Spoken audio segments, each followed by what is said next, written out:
मित्रों, आज मैं आपको बेहद मनोरंजन और रोचक कहानी बताने जा रहा हूँ, जिसे पढ़कर आपको भी मज़ा आएगा।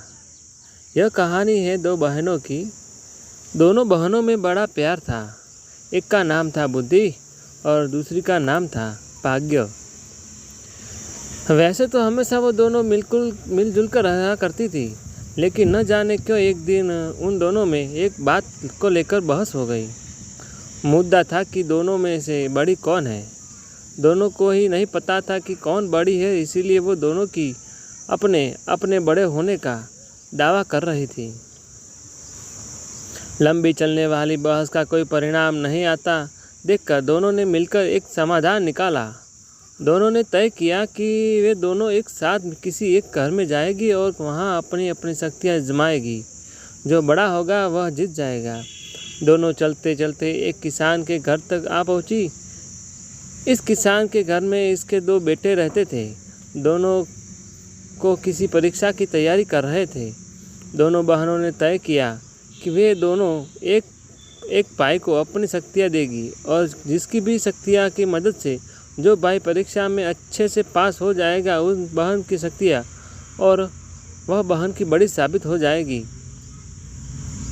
बुद्धि ने अपनी शक्ति किसान के बड़े बेटे को और भाग्य ने अब छोटे बेटे को दे दी। अब बड़े बेटे को बुद्धि की कृपा की वजह से पढ़ाई में काफ़ी मन लगता, इसीलिए वो घंटों तक पढ़ता रहता। किसान का छोटा बेटा, जिसके ऊपर भाग्य ने अपनी कृपा बरसाई थी, वो बिल्कुल पढ़ता नहीं था। जल्द ही वो दिन भी आ गया जब बड़े भाई और फिर छोटे भाई की परीक्षा होनी थी। बड़ा भाई, जिस पर बुद्धि की कृपा थी, उसने जब अपना पेपर देखा तो बदनसीबी से सभी वही सवाल आए थे जो उसने पढ़े नहीं थे या वो पढ़ नहीं पाया था। अगले दिन भाग्य की कृपा के साथ छोटा भाई परीक्षा देने गया। भाग्य उसके साथ था, इसीलिए उसने पेपर में सबसे आसान प्रश्न पूछे गए थे, लेकिन सब व्यर्थ था क्योंकि उसने कुछ भी नहीं पढ़ा था। वो पछताने लगा। वो सोचने लगा कि उसने थोड़ी सी बुद्धि पढ़ाई में लगाई होती तो आज वो आसानी से पास हो जाता। इस तरह बिना भाग्य के किसान का बड़ा बेटा और बिना बुद्धि के किसान का छोटा बेटा परीक्षा में फेल हो गया।